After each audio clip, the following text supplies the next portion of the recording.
스스로에게 질문을 던져봤다. 이 아이가 어떤 모습이든 변함없이 사랑을 줄 수 있을까? 과연 나라면 사랑할 수 있었을까? 사람의 머릿속에는 아몬드가 2개 있습니다. 모양도 크기도 꼭 아몬드같이 생긴 편도체는 외부의 자극에 따라 좋거나 싫은 감정을 느끼게 하지만 윤재는 편도체의 크기가 작고 뇌 변연계와 전두엽의 접촉이 원활하지 못했습니다. 의사는 윤재에게 감정표현 불능증이라는 진단을 내렸습니다. 내 머릿속의 아몬드는 어딘가가 고장이 난 모양이다. 감정이라는 단어도 공감이라는 말도 내게는 그저 막연한 활자에 불과하다. 윤재의 어머니는 색종이에 상황과 반응을 적어 벽에 붙이고 윤재가 그것들을 짝지어 외우도록 했습니다. 상대방이 웃는다 와 똑같이 미소를 짓는다를 짝지어 외우는 윤재를 보며 그를 세상에서 가장 귀여운 괴물이라 부르던 할머니는 혀를 차면서도 화살표를 오려주었습니다. 히, 노, 에, 락, 에, 오, 요 이라는 한자도 부적처럼 벽에 붙였습니다. 윤재의 머릿속 아몬드가 커질 것이라 기대하며 어머니는 윤재에게 아몬드를 먹였습니다.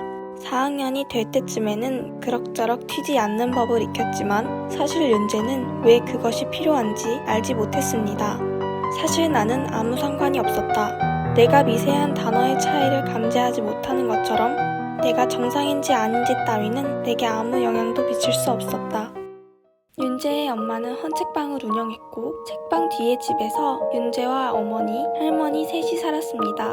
크리스마스 이브날 셋은 윤재의 생일을 기념해 냉면을 먹으러 갔습니다. 식사가 끝나고 윤재가 사탕을 받기 위해 기다리는 사이 엄마와 할머니는 먼저 밖에 나가 눈을 구경했습니다.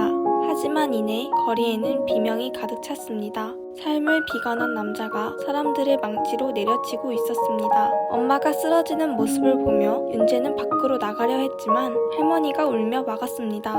남자는 할머니를 살해하고 자살했으며 엄마는 식물인간이 되어 윤재는 혼자 남게 되었습니다.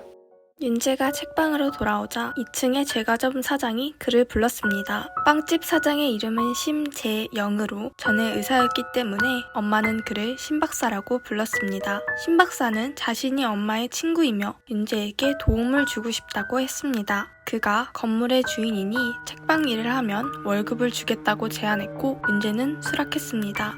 봄이 되어 윤재는 고등학교에 진학했습니다. 담임은 입학식 다음날 종례시간에 윤재에게 있었던 일을 반 전체에 알렸습니다. 학교 아이들은 윤재가 지나갈 때마다 수근거렸습니다. 어느 아이가 윤재에게 물었습니다. 할머니가 눈앞에서 죽는 걸 본 기분은 어때? 윤재는 대답했습니다. 아무렇지도 않아. 그리고 윤재는 학교에서 나쁜 쪽으로 유명해졌습니다.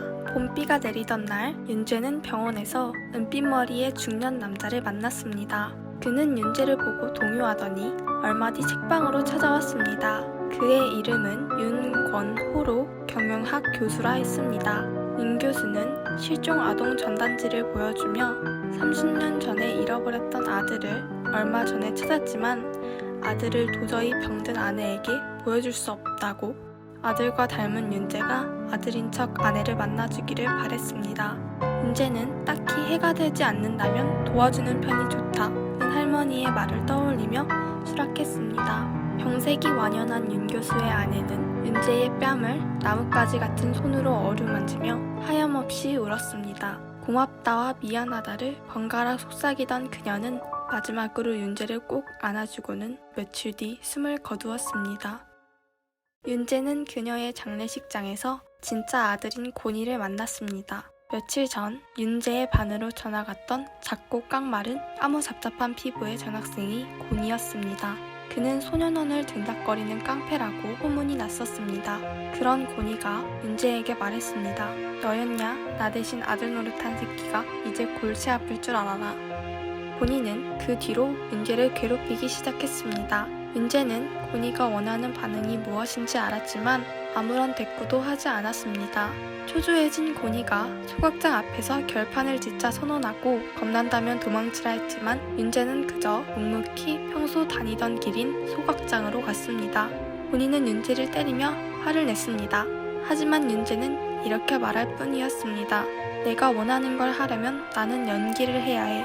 그건 나한테 너무 어려운 거야. 그 일로 고니는 정학을 받고 윤재의 책방으로 찾아왔습니다. 윤재에 대해 조사했다며 윤재가 어떤 것을 느끼고 어떤 것을 느끼지 못하는지, 윤재에게 있었던 일은 어땠는지를 물었습니다. 학교에서는 서로 모른 척했지만 고니는 매일 저녁 윤재를 찾아와 대화를 했습니다. 몇 번의 실랑이가 오가기도 했지만 둘은 여름이 다 지날 때까지 함께 시간을 보냈습니다. 그리고 윤재는 조금씩 고니에 대해 알게 되었습니다. 계약한 뒤 윤재는 책방을 정리하기로 했습니다. 책을 기증하려 도서실에 간 윤재는 도라를 만나게 되었습니다. 도라는 고니의 정반대 지점에 서 있는 아이였다. 고니가 고통, 죄책감, 아픔이 뭔지 알려주려 했다면 도라는 내게 꽃과 향기, 바람과 꿈을 가르쳐 주었다. 도라와 대화를 나누고 난 뒤 그녀는 종종 책방으로 놀러왔고 윤재는 계속 도라를 생각하게 되었습니다. 하지만 왠지 모르게 숨겨야 할 것 같아 고니에게는 말하지 않았습니다. 그리고 고니는 거친 소문이 있는 친구들과 어울리기 시작했습니다. 제주도로 수학여행을 가게 되었습니다. 윤재는 엄마의 간호를 위해 불참했습니다. 여행의 마지막 날 회비봉투가 사라지자 모두 고니의 짓일 거라 입을 모았으며 윤 교수는 고니에게 묻지도 않고 학교에 돈을 갚아주었습니다. 며칠 뒤 수업 중에 난동을 부린 고니에게 도라가 꺼지라고 말하자 고니는 그대로 교실에 나가버렸습니다. 윤재는 모든 것을 지켜보기만 했습니다. 저녁에 책방으로 찾아온 고니는 윤재에게 자신이 돈을 훔쳤을 것 같냐고 물었고 윤재는 가능성이 있다고 답했습니다. 고니는 앞으로 사람들이 생각하는 대로 살아보겠다며 사라져버렸습니다. 고니가 사라진 뒤 도난 사건의 진범이 밝혀지고 야윈 윤 교수가 윤재를 찾아왔습니다. 고니는 착한 애라고 말하는 윤재에게 그는 후회하며 고니에게 꼭 돌아오라고 전해달라 했습니다. 윤재는 밤새 고니에 대해 생각했습니다. 그리고 마침내 고니를 찾기로 결심했습니다. 고니에게 해야 할 말이 있었다. 미안하다는 말을 해야 했다. 내 엄마 앞에서 아들인 척해서 내게 다른 친구가 생긴 걸 말하지 않아서. 그리고 마지막으로 너는 안 그랬을 거라고, 나는 너를 믿는다고 말해주지 못해서 미안하다고. 윤재는 고니가 어울리던 친구들에게 고니가 철사 형이라는 사람을 찾아갔다는 걸 알았습니다. 골목의 어두운 건물에서 다친 고니를 발견한 윤재가 고니를 데려가기 위해 무엇이든지 할 수 있다고 말하자 철사는 윤재를 폭행했습니다. 그리고 철사는 자신을 막아서는 고니를 칼로 찌르려 했으나 윤재는 고니를 밀쳐내고 대신 칼을 맞았습니다. 고니의 눈물이 얼굴에 닿자 윤재는 어떤 감정을 느끼게 되었습니다. 느껴져 비로소 나는 인간이 되었다. 윤재가 병원에서 눈을 뜨자 신 박사는 경찰이 그들을 발견했으며 철사가 재판을 앞두고 있다고 말했습니다. 고니는 심리치료를 받고 있고 고맙다는 편지를 남겼습니다. 도라도 전학해 육상의 꿈을 이뤘다는 카드를 남겼습니다. 신 박사는 그들의 편지를 보는 윤재의 표정을 보며 그가 변했다고 말했습니다. 그러니까 내 말은 어쩌면 넌 그냥 남들과 조금 다른 방식으로 자란 것일 수도 있다는 뜻이야. 박사가 웃었다. 신 박사가 엄마의 휠체어를 밀고 들어왔습니다. 윤재는 기적처럼 깨어난 엄마의 눈물을 닦아주고 안았습니다. 그리고 자신 또한 울었습니다. 이 책은 손한평 작가님의 장편소설 아몬드로 제10회 창비 청소년 문학상 수상작입니다.